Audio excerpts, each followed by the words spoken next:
पाण्याची बिसलरी बॉटल आणि सांग त्या बॉटलला खालून थोड्या अंतरावर 3 छिद्रे पाडा.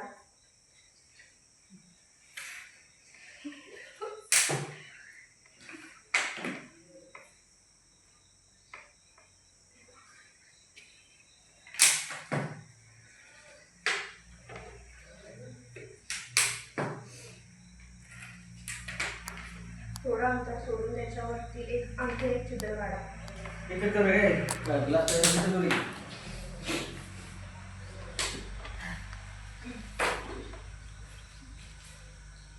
त्यानंतर त्यांच्यात एक पाणी भरा.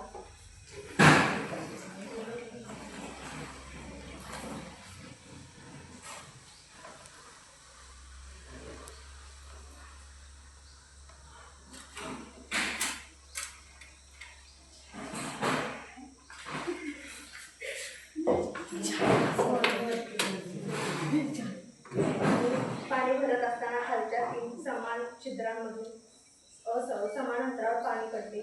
पाण्याची पातळी वाढत गेल्यास समान दूर अंतरावर पाणी पडते आणि वरच्या छिद्रातून पडणाऱ्या पाण्याचा दाब खालच्या छिद्रापेक्षा कमी असतो. त्यावरून असे दिसून येते की पाण्याचा दाब वरती कमी व खाली जास्त प्रमाणात असतो. धन्यवाद.